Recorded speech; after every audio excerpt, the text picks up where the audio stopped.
Hey gang, welcome back to another video. Now, one of the most frequent video requests I get is for how to build the brick columns from our haunt. Now, these were made back in 2017, long before the weekly uploads to YouTube, so there's no video of the build. But after a deep dive on my computer, I recently found a bunch of photos I took during its construction, and that'll be the basis for this video. So let's get into it.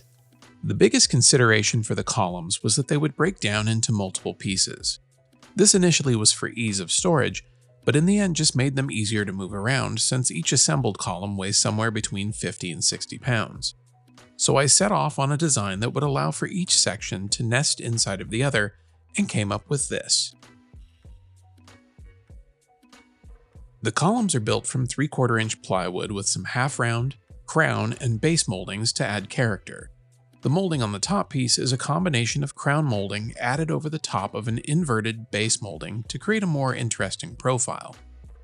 Using a variety of moldings can really make a build like this look more interesting with minimal effort. With the base construction done, I could shift my attention to the brick and cap details, both of which were made from foam. The cap was made by gluing two 2-inch pieces of foam together and then shaving down the top piece to create the diagonal angles. And the bricks were made from 1/2-inch foam cut down into 1/4-inch brick-sized pieces, which were then textured using water and a propane torch and applied with Gorilla Glue directly to the plywood.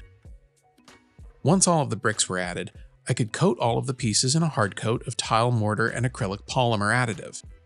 I'll link to my video where I discuss this brick technique and the hard coat in more detail down in the video description. While I waited for the hard coat to dry, I designed a monogram for the fronts of the columns, which was then 3D printed, sanded smooth, and molded in silicone. Then 2 sets were cast in resin so that it would be more durable for the inevitable bumps and bruises these columns would see in their lifetime. These resin monograms were painted using my patina technique, and the high spots were accented with gold rub and buff to give them the look of aged metal. With the hard coat finally cured, the columns were base coated in gray Drylock, and then it was time to bring out the not-so-secret weapon and let Mrs. Van Oaks work her magic on the bricks. She started with a brick red acrylic base layer, and then blended additional colors over each brick to keep them from looking too uniform.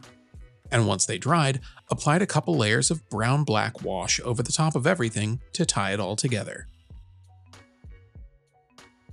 After the columns had been built, I decided that they would be a good command center for my lighting and some of my animated props, so I've since added power and my RCA jack-style connectors to the base section and a hidden door to make it easier to connect and disconnect all of my cables.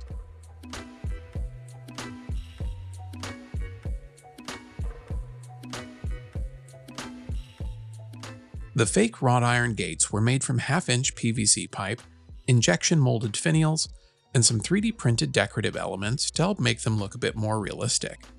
And the mounting brackets were made from metal by my friend Chris from the YouTube channel Hollywood Haunter. The final touch was the addition of post lights, which I purchased at my local hardware store, disassembled and gave a patina paint job with acrylic paints. And then our columns were complete. So there you have it. Hopefully this helped to make sense of how we built our columns and gave you some ideas on how you might go about building your own. Well, that's going to do it for this one. Be sure to like and subscribe if you haven't already, but most importantly, go make something.